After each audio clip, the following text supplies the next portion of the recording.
जय हिंद।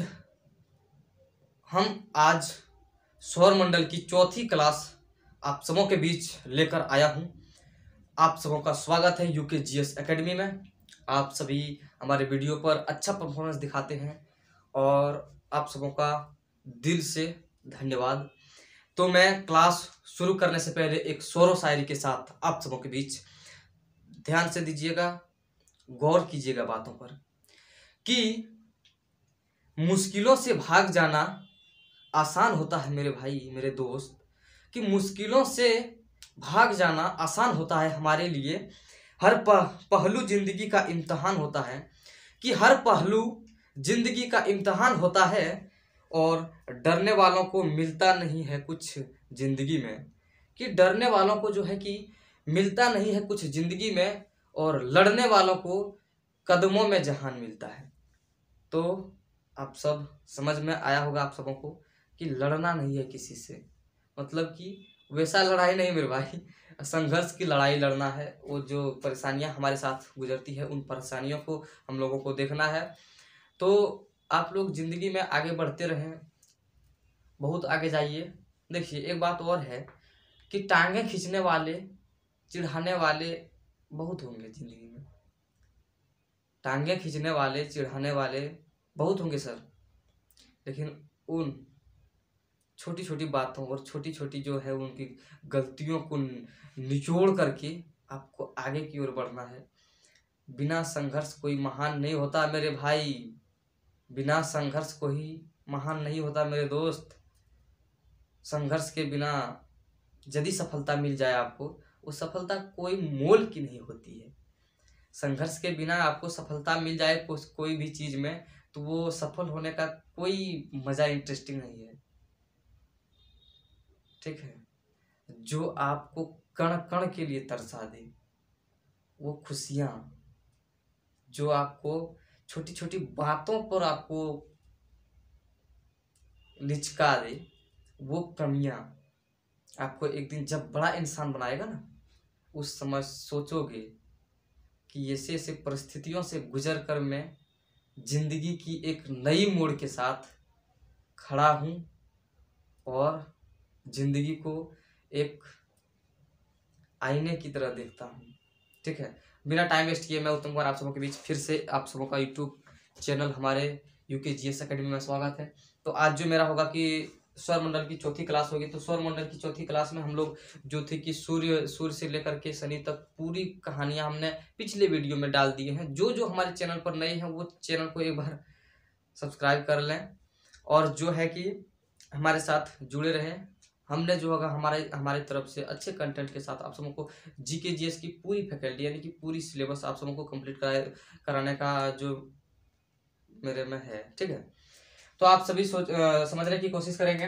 तो सौरमंडल की आज चौथी क्लास थी।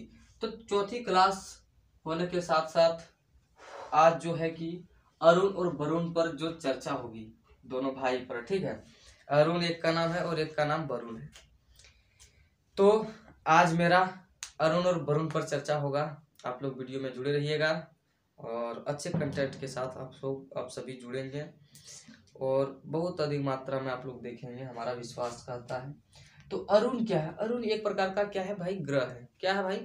ग्रह है, यानी कि अरुण भी एक मेरा ग्रह है। तो अरुण जैसा ग्रह है, ये जो ग्रह है वो क्या है कि सूर्य से काफी दूरी पर है। क्या है? सूर्य से काफी दूरी पर है, यानी कि यहाँ तक सूर्य की प्रकाश उतना प्रॉपर नहीं पहुंच पाता है, लेकिन ये वाले जो भाग होंगे वो ठंडा भाग होगा। क्या भाग होगा? ठंडा भाग होगा। और इसकी जो आकारें होगी, आकार मतलब क्या? रंग। आपसे यदि एग्जाम में पूछा जाए कि अरुण का आकार कैसा होता है, तो ये हरा रंग की होती है। क्लियर हो पाए? आई होप आप सबों को समझ में आया होगा। और देखिए ये वलय भी है। वलय मतलब क्या होता है? परत होता है, किसी भी चीज का परत। तो ये क्या होगा? वलय होगा। तो वलय देखिए क्या होगा कि इसका भी एक परत है। किसका? अरुण का। अब देखेंगे हम दूसरे पॉइंट पर आएंगे आप सबों के बीच। तो ये हुआ कि लेटा हुआ ग्रह, यानी कि 180 डिग्री पर ये लेटा हुआ ग्रह होने के साथ साथ ये होता है, देखिए कोई भी आप सीधी दो रेखाएं ले लीजिए, यदि उन रेखाओं को आप इस तरह शेप देते हैं तो ये कितना डिग्री का बन जाता है, 90 डिग्री का बन जाता है। कितना डिग्री का बन जाता है मेरे भाई, 90 डिग्री का। वही 90 डिग्री को हम यदि सीधे कर दे, दो समान रेखाओं को सीधी स्थिति में रख दे, तो क्या होगा कि मेरे भाई ये 180 डिग्री का। इसी कारण ये होगा कि ये हमारे जो ग्रह है ये वाले, ये लेटे हुए ग्रह है, यानी कि सुतला है, ठीक है, सोया हुआ ग्रह है। तो आप लोग समझने की कोशिश करेंगे। इसकी खोज 1781 ईस्वी में विलियम हर्लेस ने किया था। इसकी खोज 1781 ईस्वी में विलियम हर्लेस ने किया था। नाम भी देख रहे हैं कितना अटपटा है इनका, विलियम हर्लेस, ठीक है। तो आप लोग समझने की कोशिश करेंगे हमारी बातों को। इसका खोज 1781 ईस्वी में विलियम हर्लेस ने किया था। पूर्व से पश्चिम की ओर सूर्य की परिक्रमा करता है, यानी कि जितने भी ग्रह है वो क्या करते हैं कि सूर्य की परिक्रमा करते हैं। क्या करते हैं, सूर्य की परिक्रमा करते हैं। तो सूर्य की परिक्रमा ये किधर से करते हैं, पूर्व से पश्चिम की ओर। आप लोग समझ रहे होंगे हमारी बातों को। तो ये पूर्व से पश्चिम की ओर सूर्य की परिक्रमा करते हैं और इसका उपग्रह 21, यानी कि इसका उपग्रह उस दिन हम आप लोगों को समझा दिया था कि उपग्रह क्या होता है। उपग्रह वो होता है जो ग्रह की चक्कर काटती है और ग्रह वो होता है जो सूर्य की चक्कर काटती है। आई होप आप सबों को समझ में आया होगा। इसके साथ अगले पॉइंट पर हम लोग आते हैं। तो अगला पॉइंट मेरा होगा वरुण। तो वरुण क्या है, वरुण भी एक प्रकार का ग्रह है।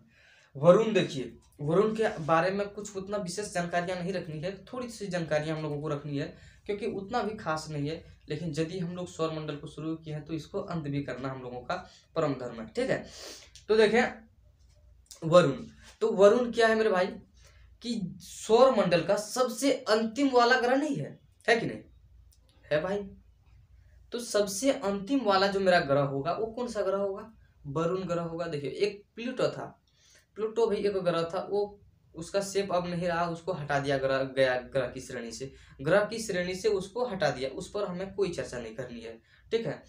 तो देखिए वरुण क्या है, एक प्रकार का ग्रह है। देखिए सूर्य जो हमारा है उसके सबसे अधिकतम दूरी वाले जो ग्रह है, यानी कि जो सबसे लास्ट में है मेरे भाई, जो सबसे लास्ट वाला ग्रह है वो कौन सा ग्रह है, तो वो जो ग्रह होगा मेरा वरुण ग्रह होगा। तो यहाँ देखिए सूर्य की यदि रोशनी उस पर प्रॉपर पूरी किरणों के साथ नहीं पहुंच पाएगी तो क्या होगा कि वो वाला क्षेत्र क्या होगा, ठंडा वाला क्षेत्र होगा। क्या होगा, ठंडा वाला क्षेत्र होगा।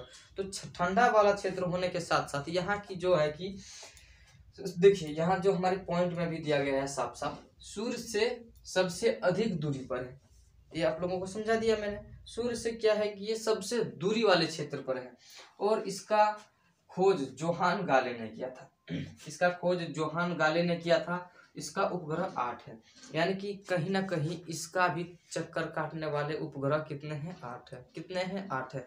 ये आप लोगों को उपग्रह वाले श्रेणी को थोड़ा ध्यान में रखते हुए चलना है कि देखिए वरुण का कितना है उपग्रह, अरुण का कितना है, वरुण का कितना है, अरुण का 21, वरुण का 8। इक्विलेट आप लोग जितने भी उपग्रह वाले क्षेत्र हैं इस सबों को ध्यान में रखते चलेंगे। ये कहीं ना कहीं एग्जाम में एक आध बार पूछा जाता है, इतने इंपॉर्टेंट नहीं होते हैं। लेकिन जब हम लोग चंद्रमा पढ़ेंगे, चंद्रमा जब पढ़ेंगे इसके बाद चंद्रमा के बारे में आप लोगों को डिटेल जानकारियां दूंगा। आप लोग वीडियो में बने रहिएगा, इसी वीडियो में दूंगा आप लोगों को। तो आप सब समझने की कोशिश करेंगे मेरे भाई।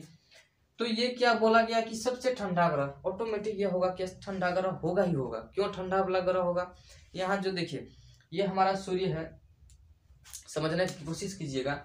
देखिए ये वाला जो सूर्य है 1 2 3 4 5 6 7 8, ये वाला क्या होगा, मेरा वरुण होगा। तो यहाँ से सूर्य की प्रकाश इस पर पहुंचने में बहुत देर होगा और प्रॉपर ढंग से नहीं पहुंच पाएगा।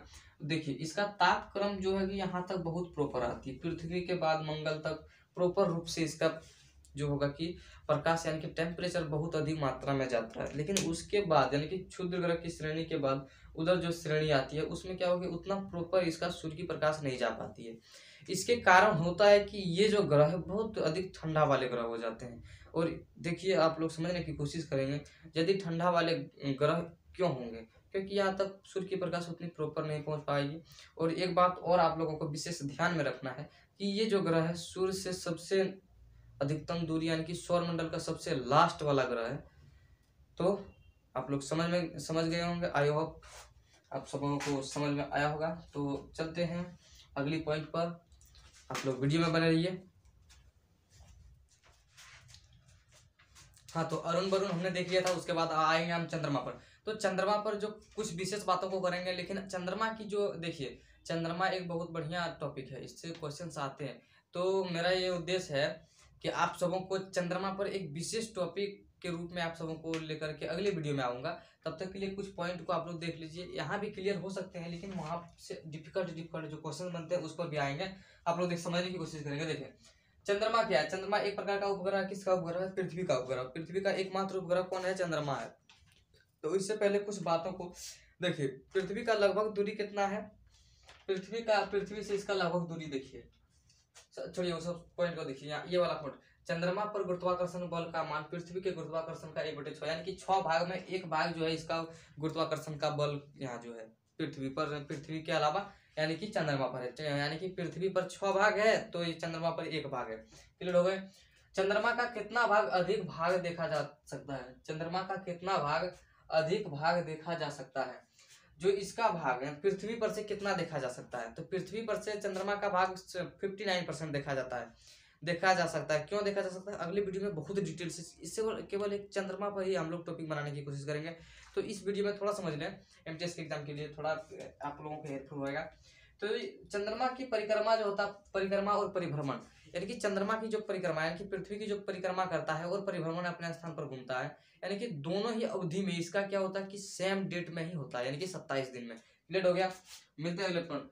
चंद्रमा पर वायुमंडल नहीं होता है। एक बात और ध्यान दीजिएगा आप लोग, चंद्रमा पर क्या होता है कि वायुमंडल नहीं होता है।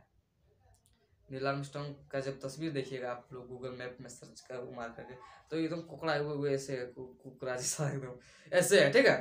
तो क्या हुआ कि वहां तो वायुमंडल ही, इस ससुरा जाएगा वहां हम लोग जाएंगे, तब आधा थू इतना बड़ा बड़ा थूक दिया, अब छपला आ जाएगा। पेशाब कर दिया, छपला जाएगा। इस कारण से वहाँ क्या होता है कि ये लोग ऑक्सीजन के साथ साथ जो हमारे शारीरिक संरचना, जो शरीर की जो संरचनाएं हैं, इन लोगों को जिससे गतिविधियों को अति करने के लिए इसका भी मशीन के रूप में इन लोग अपना व्यवस्था को लेके जाते हैं। तो कहाँ ही छपला जाएगा, थूकिएगा छपला रहेगा, क्योंकि वायुमंडल नहीं है तो यहाँ अटक जाइएगा। क्या होगा कि वायुमंडल जिस स्थान पर नहीं है, हवा तो है नहीं, तो अटके रह जाएंगे, उछलते हुए ऐसे रे करके जाइएगा, वो ऐसा नहीं होता भाई, ठीक है। तो मिलता है अगले पॉइंट पर। चंद्रमा पर पहला कदम 19 जुलाई 1969 ईस्वी को नील आर्मस्ट्रांग ने किया था। ये तो हम लोग 5वें से पढ़ते आ रहे हैं, कब से? 5 क्लास से, ये आप लोगों को बखूबी याद होगा। देखिए, उसके बाद एक और देख लेते हैं। चंद्रमा का प्रकाश पृथ्वी पर कितना है? 1.3 सेकंड में पृथ्वी पर पहुंच जाता है चंद्रमा का प्रकाश, ठीक है। उसके बाद हम लोग अगले पॉइंट पर चलेंगे। चंद्रमा से पृथ्वी की अधिकतम दूरी कितना है? 4,06,000 किलोमीटर। चंद्रमा से पृथ्वी की अधिकतम दूरी 4,06,000 किलोमीटर है। तो आप सभी वीडियो को लाइक करें यदि पसंद आए, और मेरा जो एक और उद्देश्य के साथ आप सबों के बीच देखिए कि मेरा जो लाइव क्लास रीजनिंग की होगी वो 4 बजे से 5 बजे के बीच रेगुलर होगा। मैंने कल नहीं, आज नहीं कर पाया, इसके कुछ टेक्निकल इशू के कारण हम जो है कि रीजनिंग की क्लास नहीं कर पाए। उसके लिए तहे दिल से क्षमा कर दीजिए हम लोगों को। मैं अपने गलतियों का सुधारूंगा, और रेगुलर भी में, यानी कि रोज जो होगा मेरा क्या होगा कि रीजनिंग की पूरी सेशन, देखिए पूरा सिलेबस रीजनिंग और जीके जीएस की हमने कराएंगे आप सबों को। हमारे साथ YouTube channel UK GS academy में आप लोग बने रहिएगा, और ऐसे ही प्यार दर्शाइए रहेगा, ठीक है मेरे भाई, ठीक है ना। और प्यार वगैरह वाला चक्कर में नहीं पड़िएगा, ठीक है। ये बहुतों का ज़िंदगी ख़राब कर दिया बेटा, बहुतों का ज़िंदगी ख़राब कर दिया, ठीक है। इसीलिए प्यार करो, मस्ती करो, गेमिंग खेलो, क्रिकेट खेलो, फुटबॉल खेलो, ये सब करो। अच्छे अपने दिमाग के शारीरिक संतुलन बनाए रखने के लिए योग आसन करो, ध्यान करो, मंदिर चले जाओ, टेम्पल चले जाओ, घूमने निकल जाओ कहीं। लेकिन ये सब मामला में मेरे भाई अभी नहीं पढ़ना है हम लोगों को। देखिए, और एक बात आप लोगों को मैं बताऊंगा, अब जो चाहते हैं ना कि हमारा शादी होगा, किससे होगा, देखिए देख रहे भाई, तू जितना है ना, तुम जितना बढ़िया लड़की को पटाएगा ना बेटा, उससे कहीं ज़्यादा बढ़िया तेरा बाप उससे बढ़िया लेकर के ले आएगा घर में, ठीक है। इसीलिए लड़की के चक्कर में मत पड़ो बेटा। बढ़िया से 1 साल यदि पढ़ लोगे ना, और कहीं भी सेटलमेंट हो जाओगे तब समझ रहे हो ना मेरी बात। एक दो वीडियो में देखोगे सरकारी नौकरी का कमाल है, तो एक बार ले लो बेटा, उसके बाद जाना, पैसा भी आएगा और लड़की भी आएगा, ठीक है। इसीलिए पढ़ाई पर जोरों शोरों से ध्यान दो, और 1-1.5 साल के अंदर देखिए 24 के जो वैकेंसी अभी निकले हैं, इसमें आप लोग फॉर्म डालते रहिए, ठीक है। चाहे निकले या निकले, जो अभी ग्रेजुएशन कर रहे हैं या फिर फर्स्ट ईयर के जो बच्चे हैं, वो सब अभी पढ़ते रहें और कोई भी फॉर्म हो उसको भरते रहें। और यूट्यूब पर मैं फ्री क्लास आप सबों के बीच देता ही रहूँगा। और देखिए ये वाले सेशन ख़त्म होते ही हम लोगों का हिस्ट्री का क्लास शुरू हो जाएगा, उसके बाद जो का पॉलिटिकल होगा, उसके बाद जो एंशियन हिस्ट्री है, या फिर मध्यकालीन होगा, प्राचीन कालीन हो गया, या फिर जो जो है तीनों पार्ट, हिस्ट्री की तीनों पार्ट को हम लोग फुल्ली कराएंगे आप सबों को बीच। और ज्योग्राफी का अभी थोड़ा सेशन बाकी है, चलता ही रहेगा अभी। और आप लोग वीडियो में ऐसे ही कंटेंट देंगे तो हम लोगों को भी अच्छा लगता है सर। और आप लोग अधिक से अधिक मात्रा में वीडियो को देखें, ताकि हम लोगों को भी लगे कि हाँ हम व्यर्थ में नहीं जा रहा भाई। व्यर्थ में कोई भी चीज़, देखिए सबसे शुरू में मेहनत करना पड़ेगा मेरे भाई। मेहनत नहीं करोगे ना तो कुछ नहीं। देखिए बिना मेहनत का कोई चीज़ आपको मिल जाए तो उसका आपका कोई जीवन में मोल नहीं रहता है। बिना मेहनत का कोई भी चीज़ आपको मिल जाए तो उस वस्तु का कोई मोल आपके जीवन में नहीं रहता है। जब आप उस वस्तु के लिए तरस जाएं और आखिरी अंत में वो वस्तु आपको मिले तो वो वस्तु का बहुत मोल होता है कि अरे इसके लिए मैंने क्या से क्या किया था, रात दिन एक करके इस वस्तु को हासिल करने में जुट गया था। तो इसीलिए मेरे भाई मेहनत करना सीखो। मेहनत करके ही कोई वस्तु को या फिर कोई भी चीज़ या किसी भी क्षेत्र में हो, मेहनत करके आगे बढ़ो तो जिंदगी में एक अलग ही प्रकार का सुकून मिलेगा, ठीक है। बेफालतू में यदि कोई, देखिए बाप का पैसा है, हम समझ रहे हैं किसी किसी बाप का बहुत पैसा है, लेकिन देखिए कहते हैं ना, क्या कहते हैं बताइए आप लोग, कहते हैं ना जैसे बाप बना टीचर बेटा बना फटीचर, ऐसा वाला खेल बहुत हो रहा है इस जिंदगी में। तो आप लोग फटीचर मत बनिए, बाप का इज्जत भी रखिए। तो मिलते हैं अगले वीडियो में। जय हिंद जय भारत। तब तक के लिए thank you, bye bye, take care.